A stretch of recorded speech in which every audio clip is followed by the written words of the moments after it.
الحمد لله نحمده ونستعينه ونستغفره ونعوذ بالله من شرور أنفسنا ومن سيئات أعمالنا من يهده الله فلا مضل له ومن يضلل فلا هادي له وأشهد أن لا إله إلا الله وحده لا شريك له وأشهد أن محمدًا عبده ورسوله أما بعد فإن خير الحديث كتاب الله وخير الهدي هدي محمد صلى الله عليه وسلم وشر الأمور محدثاتها وكل محدثة بدعة وكل بدعة ضلالة وكل ضلالة في النار فأعوذ بالله السميع العليم من الشيطان الرجيم بسم الله الرحمن الرحيم قل هذه سبيلي أدعو إلى الله على بصيرة أنا ومن اتبعني وقال الله تبارك وتعالى وأن هذا صراطي مستقيما فاتبعوه ولا تتبعوا السبل فتفرق بكم عن سبيله ذلكم وصاكم به وقال النبي صلى الله عليه وسلم تركتكم على المحجة البيضاء ليلها كنهارها لا يزيغ عنها إلا هالك۔ محترم سامعین کرام، بزرگان دین، نوجوانان ملت اسلامیہ اور خواتین اسلام، کئی سالوں کے بعد محصلہ کی اس جامع مسجد سے آپ حضرات کے سامنے قرآن و سنت کی روشنی میں اور منہج سلف کے فہم کے مطابق کچھ باتیں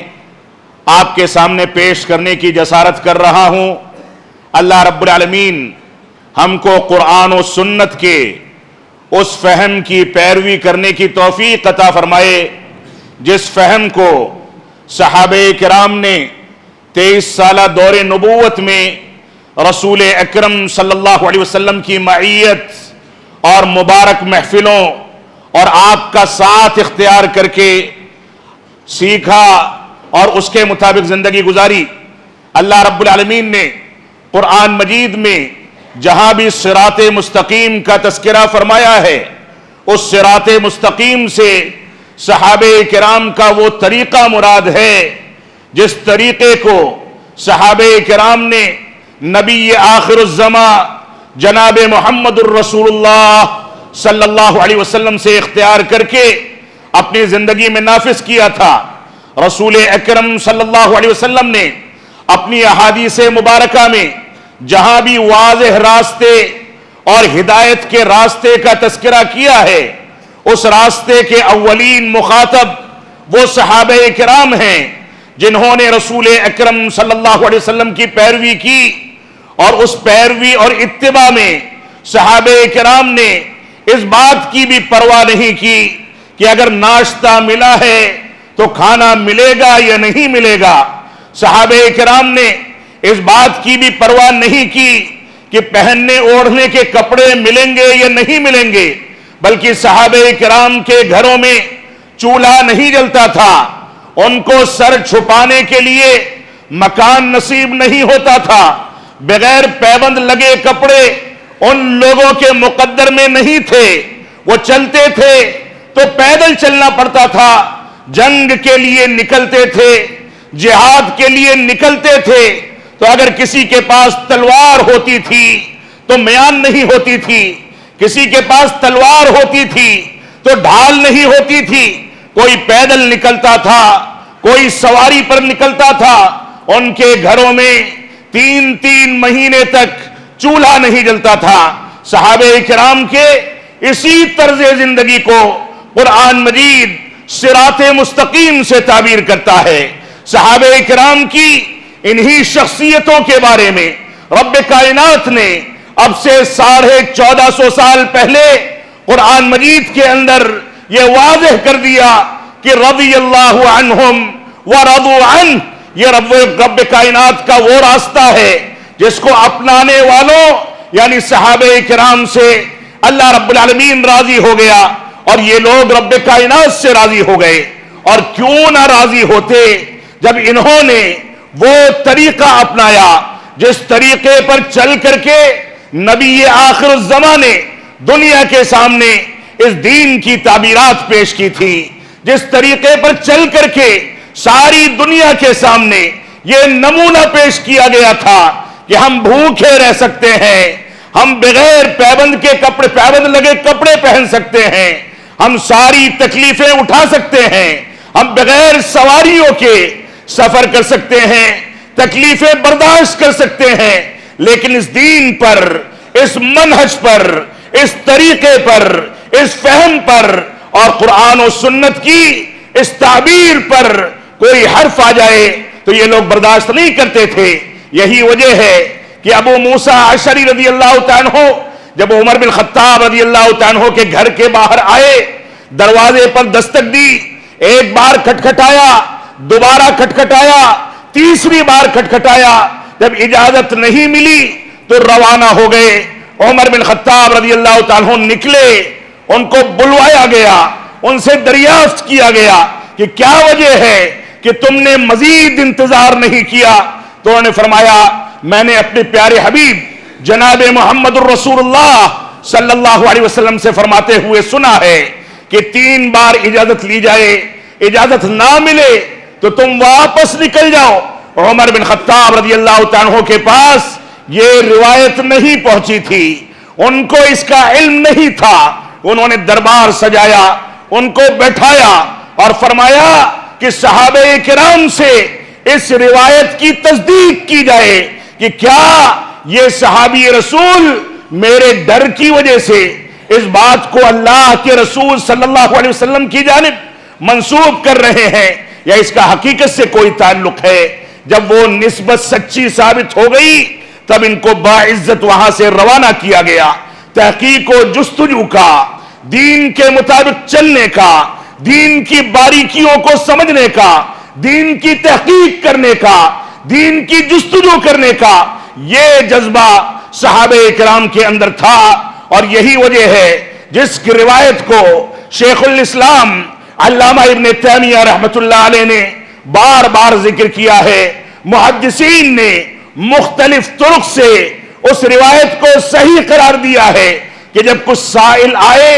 اور ابن عمر رضی اللہ تعالیٰ عنہما کے پاس ان سے سوال کیا کہ حج تمتع افضل ہے کہ حج قران افضل ہے، انہوں نے فرمایا کہ حج تمتع افضل ہے. سائل نے پھر سے کہا کہ آپ کے والد عمر بن خطاب اور اسلام کے پہلے خلیفہ ابو بکر صدیق رضی اللہ عنہما یہ دونوں تو حج قران کو افضل کہتے تھے، تو آپ کیسے کہتے ہیں کہ حج تمتع افضل ہے؟ انہوں نے اپنی بات 3 بار دہرائی. سائل نے جب پھر سے سوال کیا تو ناراض ہو گئے، غضبناک ہو گئے اور فرمایا اقول قال رسول اللہ صلی اللہ علیہ وسلم وتقولون قال ابو بکر و عمر. میں کہتا ہوں کہ اللہ کے نبی صلی اللہ علیہ وسلم کا یہ فرمان ہے اور تم لوگ کہتے ہو کہ ابو بکر و عمر نے ایسا کہا. ان قریب اس جرم کے نتیجے میں آسمان سے رب کائنات تمہارے اوپر پتھروں کی بارش برسائے گا. یہ اتباع رسول کا جذبہ تھا جو صحابہ کرام کے دلوں میں کوٹ کوٹ کر کے بھرا ہوا تھا. اور آج انسان صحابہ کرام کے دور کے گزر جانے کے بعد خیر القرون کا دور تقریباً ختم ہو رہا تھا، اس کے بعد کے ائمہ کرام کے تقلید کر کے نہ جانے کون کون سی خرافات کرتا ہے. ایک ہی مسجد کی ایک ہی صف میں کوئی شافعی نماز پڑھتا ہے، کوئی حنفی نماز پڑھتا ہے، کوئی حنبلی نماز پڑھتا ہے، کوئی حنفی نماز پڑھتا ہے، لیکن محمدی نماز جو پڑھتے ہیں، جو اس کی صراحت کرتے ہیں، ان کو معتوب کیا جاتا ہے، متہم کیا جاتا ہے. معاف فرمائیں گے، دین کا یہ طریقہ نہیں ہے. ہماری ذمہ داری ہے کہ ہم اس صراط مستقیم کو لے کر کے چلیں جس صراط مستقیم کے بارے میں ہم 5 وقتہ نمازوں کی ہر رکعت میں، چاہے وہ نماز نفل ہو یا فرض ہو، چاہے وہ نماز صلاۃ جنازہ ہو، چاہے تراویح ہو، چاہے وہ نماز اشراق اور ایسے ہی استسقاء کی نماز ہو، کوئی سی بھی نماز ہو، ہر رکعت میں امام کے لیے بھی، مقتدی کے لیے بھی، سری نماز میں بھی، جہری نماز میں بھی رسول اکرم صلی اللہ علیہ وسلم نے ہم کو اسی صراط مستقیم اور اسی منہج سلف صالحین کے لیے بار بار دعا کرنے کی تلقین کی ہے، بلکہ اس کو واجب قرار دیا۔ ہم بار بار کہتے ہیں اہدنا الصراط المستقیم، اے رب کائنات ہم کو سیدھے راستے کی رہنمائی فرما دے، جس راستے پر تیرا انعام و اکرام نازل ہوا تھا، جس راستے پر وہ صحابہ کرام چلے تھے جن کو تو نے نوازا تھا، جن کو تو نے آئیڈیل بنایا تھا، جن کے ایمان کی تو نے قرآن و سنت کے اندر مثالیں دے رکھی ہیں، وہ صحابہ کرام جن کو جنت کی بشارت دی گئی، وہ صحابہ کرام جن کو رضامندی کا سرٹیفکیٹ دیا گیا۔ ہر مسلمان ہر رکعت میں ہر موقع پر اسی صراط مستقیم کی دعائیں کرتا ہے، اور آگے رب کائنات نے یہ بھی فرمایا دیا صراط الذین انعمت علیہم غیر المغضوب علیہم ولا الضالین، ان لوگوں کا راستہ نہیں جو قرآن و سنت کے نام پر احادیث کے نمبر تو ذکر کر دیتے ہیں، آیتوں کے اور سورتوں کے نمبر تو ذکر کر دیتے ہیں، لیکن فہم سلف صالحین سے عاری ہیں، ان کو اس بات کا شعور نہیں کہ آیت کریمہ کا کون سا مفہوم صحابہ کرام نے ذکر کیا ہے۔ تو ہماری ذمہ داری ہے کہ ہم قرآن و سنت کے اس فہم کی جانب پلٹیں اور لوٹیں جو فہم صحابہ کرام نے اختیار کیا تھا۔ جو آیت کریمہ آپ کے سامنے تلاوت کی گئی ہے، اس میں رب کائنات نے رسول اکرم صلی اللہ علیہ وسلم کو حکم دیتے ہوئے ارشاد فرمایا کہ اللہ کے نبی صلی اللہ علیہ وسلم آپ کہہ دیجئے ہذہ سبیلی ادعو الی اللہ علی بصیرہ، یہ میرا سیدھا راستہ ہے، یہ میرا صراط مستقیم ہے، اس راستے کی جانب میں پوری حکمت و دانائی اور پوری بصیرت و بصارت کے ساتھ تم لوگوں کو دعوت دیتا ہوں۔ یہ بصیرت اس بات کا تقاضا کرتی تھی، اور نبی آخر الزماں کا راستہ جو تھا، جس راستے کا اس آیت کریمہ میں اعلان کیا گیا، یہ وہ راستہ تھا کہ معروف کا حکم دیا جائے اور منکرات دیکھے جائیں، تقلید شخصی کو بڑھاوا دیا جائے تو فوراً ننگی تلوار بن کر کے نہیں عن المنکر کے فریضے کی انجام دہی کے لیے ہمارے علماء کھڑے ہو جائیں، مصلحت پسندی اور صلح کلی کی پالیسی کو کنارے کر دیا جائے۔ یہ بستی، یہ محصلہ کی سرزمین جماعت اہل حدیث اور فہم سلف صالحین کو ماننے والوں کی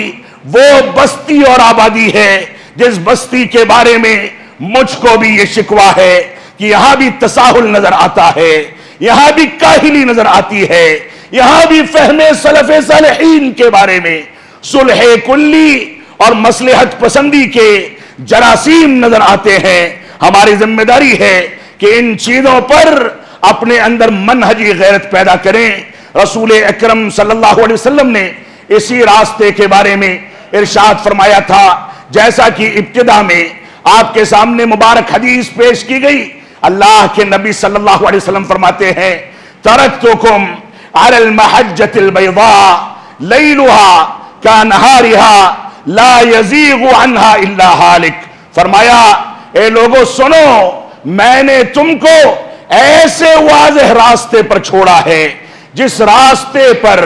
جو راتیں آتی ہیں وہ دن کے مانند روشن ہیں، بالکل واضح راستہ ہے، کوئی غموض نہیں ہے، شبہات نہیں ہیں، کسی انداز کے بھٹکنے کے امکانات نہیں ہیں،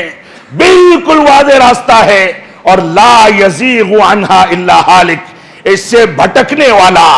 اس سے کنارہ کشی اختیار کرنے والا، اس راستے کو نظر انداز کرنے والا، اس راستے پر چلنے کے بجائے